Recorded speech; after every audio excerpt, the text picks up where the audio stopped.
आज नहीं तो कब सीखोगे। Hi guys, welcome back to my YouTube channel. पहला टॉपिक है एट ए ग्लैंस।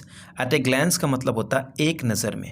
कई बार आपको इस तरह से कहना पड़ता होगा जैसे कि मैंने उसे एक नज़र में पहचान लिया, मुझे उससे एक नज़र में प्यार हो गया। तो एट ए ग्लैंस का मतलब ही होता है एक नज़र में। ठीक है, किसी को आपने एक नज़र में देखा, उस समय ही आपको साथ कुछ ना कुछ घटित होता है, उस जगह पे आप एट ए ग्लैंस को यूज़ करेंगे। जैसे मैंने उसे एक नज़र में पहचान लिया तो कहेंगे I recognised her at a glance. मुझे उससे एक नज़र में प्यार हो गया, I fell in love with her at a glance. The next is on purpose.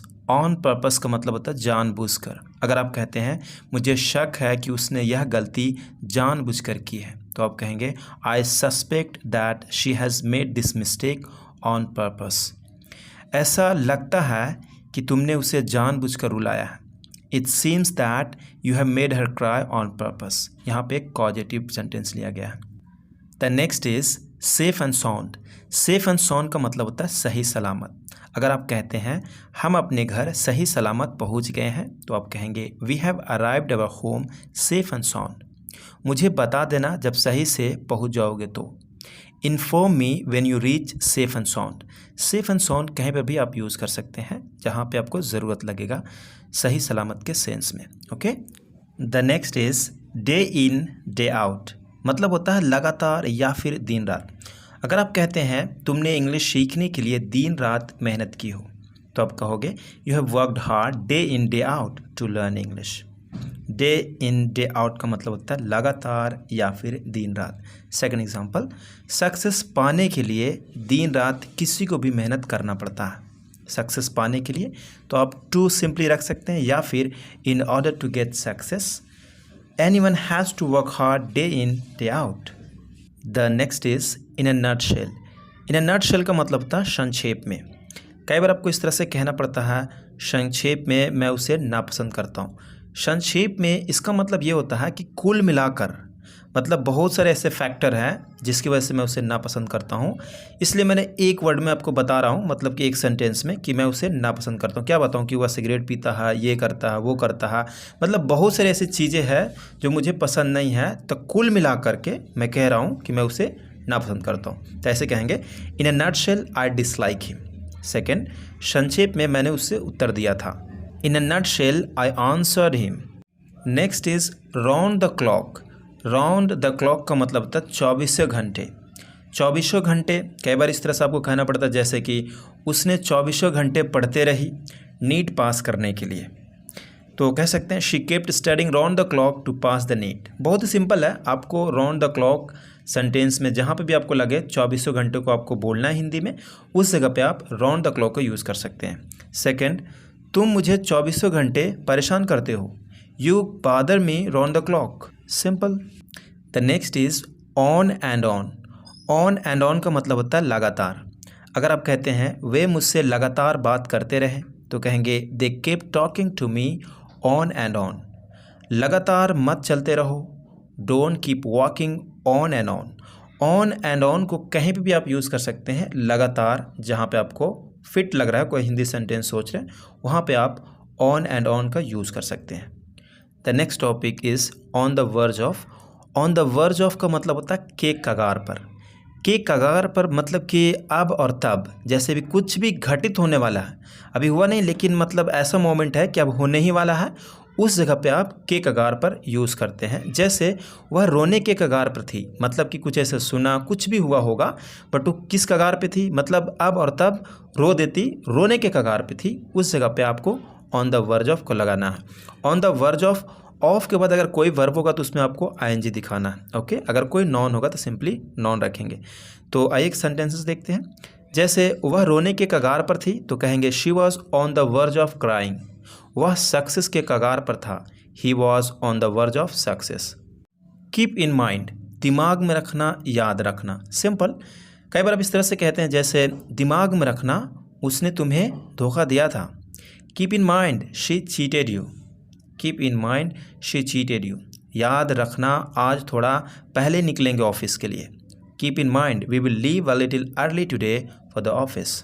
The next is all of a sudden. All of a sudden का मतलब होता है अचानक। अचानक कई बार आपको इस तरह से कुछ कहना पड़ता होगा जैसे कि बातचीत करते करते वो तो अचानक सीरियस हो गई। मतलब कि अचानक आप कहीं पर भी यूज़ कर सकते हैं, जहाँ पे आपको सिचुएशन मिले वहाँ पे आप ऑल ऑफ अ सडन का यूज़ कर सकते हैं। तो हमने यहाँ पे 2 सेंटेंस लिया। तो पहला सेंटेंस है बातचीत करते समय या फिर करते करते वो तो अचानक सीरियस हो गई। तो हम कहेंगे while having a conversation she became serious all of a sudden। Second, यह अचानक से हो गया, it happened all of a sudden। The next is in a matter of seconds। in a matter of seconds का मतलब होता है कुछ ही क्षणों में।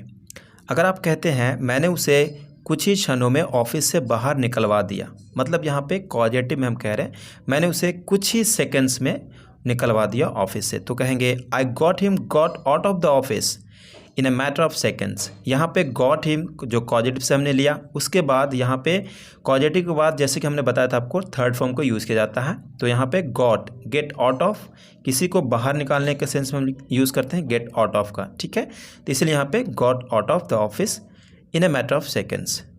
पुलिस को कॉल करके मैंने उसे पकड़वा दिया।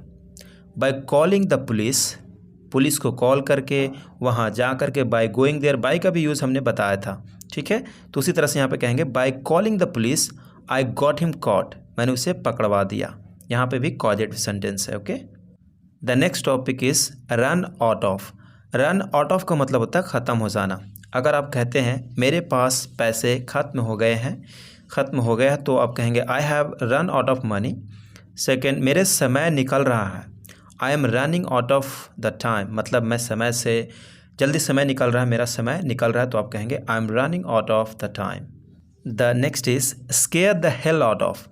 Square the hell out of का मतलब होता है एकदम से डरा देना, एकदम से डरा देना। अगर आप कहते हैं उस भयानक आवाज़ ने एकदम से मुझे डरा दिया, तो इसकी इंग्लिश होगी the horrifying sound square the hell out of me.